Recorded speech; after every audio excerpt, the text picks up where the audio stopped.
Physical state. The protocol, on the right, is the protocol state.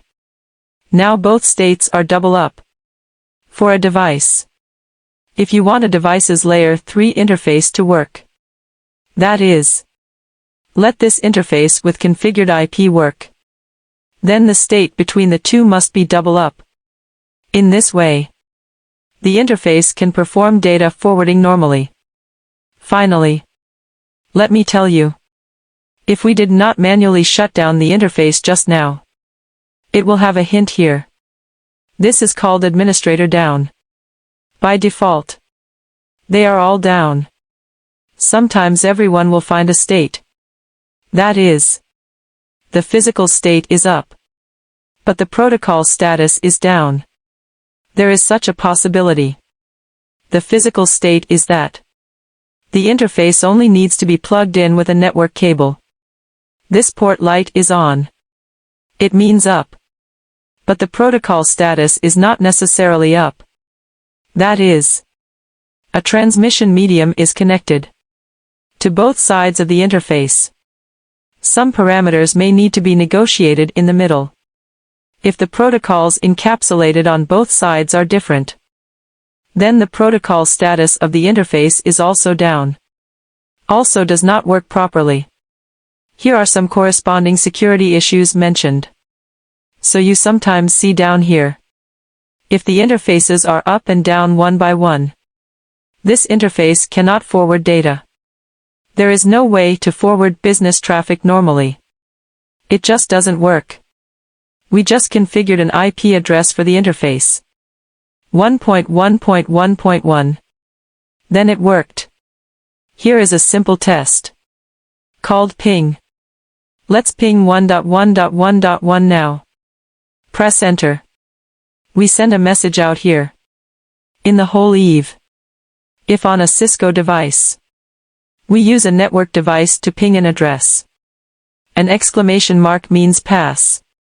But if on a virtual PC, it is not an exclamation mark when it sends a message. For example, I am now pinging another address.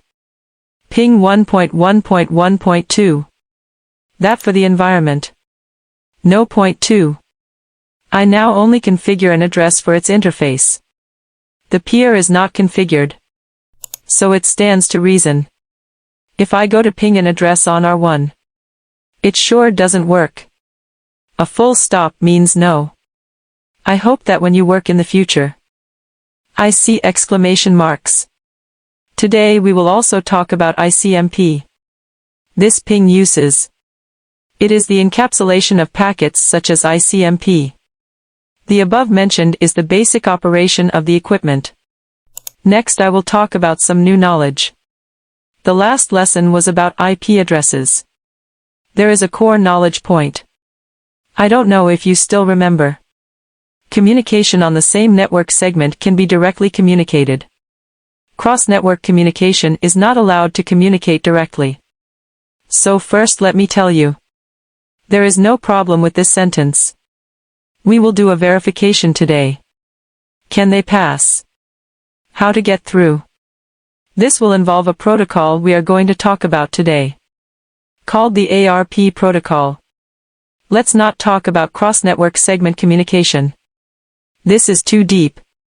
Let's study the same network segment first. So I'm going to ask you a very basic question now. Suppose now there are two PCs. I would like to ask the students how to judge whether they are in a network segment. For example, I now configure an address for the left. 192.168.1.1. 25-bit mask.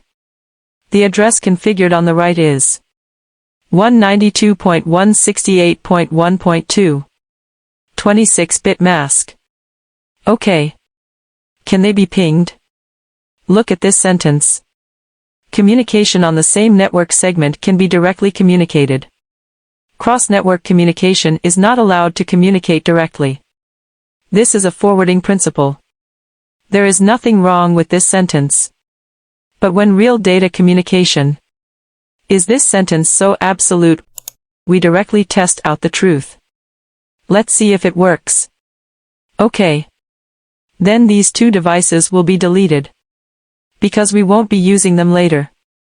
Just for an experiment, we add two PCs. We can write 2 here. Connect the lines after adding. It's all the same steps.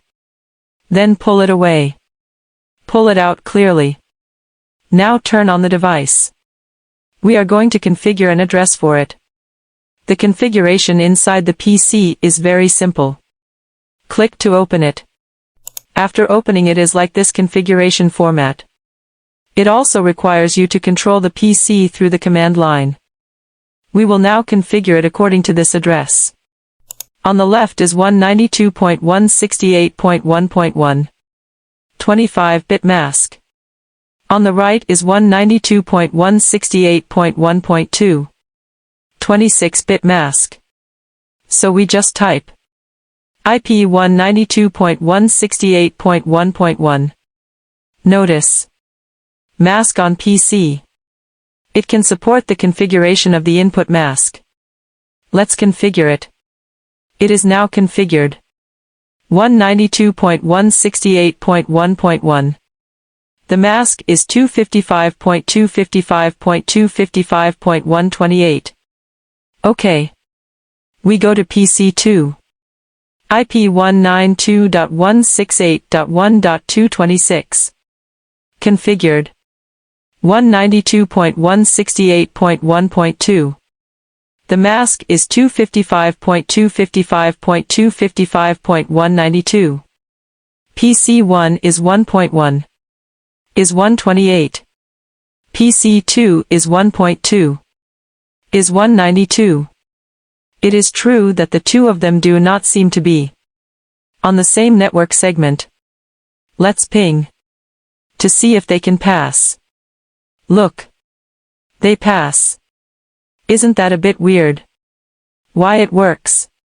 We said before that communication on the same network segment can communicate directly. Communication across network segments cannot communicate directly. They must be across subnets now. The masks are 25 and 26 bits respectively. It's definitely not consistent. The same network bit is called the same network segment. Network bit match.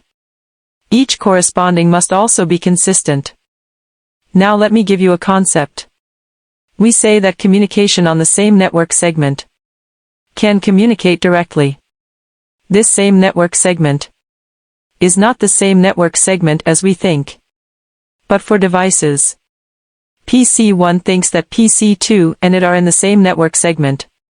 PC2 thinks that PC1 and it are in the same network segment. They can communicate between the two. Whether they are on the same network segment or not, we don't know. When PC1 goes to ping the 1.2 address of PC2, it doesn't know that the mask of PC2 is 26 bits. For example, you access the interface of a device, configured an IP. When you ping this interface, it will not suffix its mask. Or, now there are so many servers on the public network. We use all DNS domain name resolution. After you finish parsing, you can't parse to the mask of the peer.